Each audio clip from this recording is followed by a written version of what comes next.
Blowing stuff up and hitting the authority where it hurts. That's my game. Now, if you're as good as Elizabeth says you are, then I do believe you and I will get along nicely.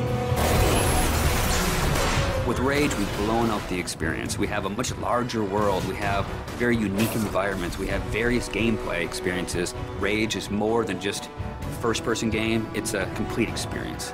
We're known for making this straightforward action shooter, and we kept that. But then we added on top of it this deep and meaningful story.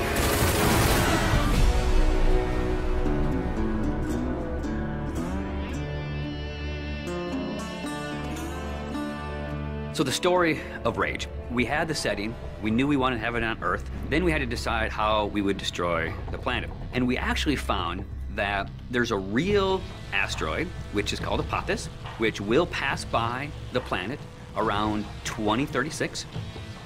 So in the fictional world of Rage, when the governments of the world discovered that Apophis would hit us and destroy most of civilization, they initiated a program called the Eden Project. So the game starts out where you are an Ark survivor. You are one of those people buried in 2036.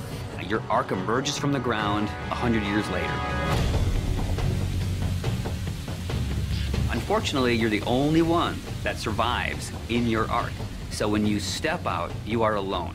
And it's this post-apocalyptic world that you rise up in, and it's this twisted version of the reality you used to know, and you really don't know what to expect. Current position unknown. There's mutants and there's bandits, you know, and there's groups of settlers trying to survive. You people are only trouble. Now be on your way. The world has moved on, and it has its own thing going. We don't give the character a name or a face that's unique to the story. We want the player to jump in and actually add his own identity into that character.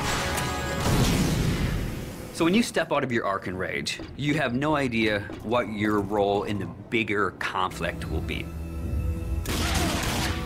At first, all you are worried about is surviving. And you team up with some settlers, and you're doing some odd jobs. So here's what I need you to do. So you're not just going from one area to an airlock to the next area. It is an open world. It's believable in a sense. And it's the story and the characters and the setting that really delivers the gameplay. You're driving across these landscapes, and you're going visit people here, and they're giving you jobs to do. And as you head out of your safe zone, you enter like a combat area.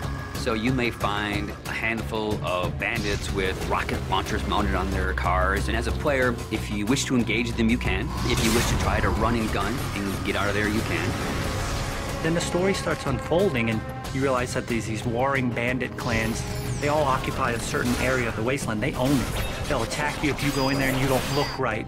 Then the same thing with the towns. If they don't know you, they're going to treat you like an outcast. Well, will you look here? A new face, a new body. Oh, I am so glad I got out of bed this morning.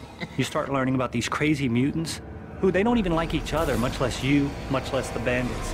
And then you learn about this other faction, the Authority, and they start playing a bigger and bigger role in the story. They are trying to control the wasteland and set the direction of mankind. That's the truth. And that's what people need to know. So there's a small group of people called the Resistance that are fighting against the Authority. The Resistance discovers you. And everyone knows that Ark survivors have a certain specialness to them. You got all those little computers racing around inside you. You know, as you move through the story, you become more important and people start to take notice of you, so does the Authority.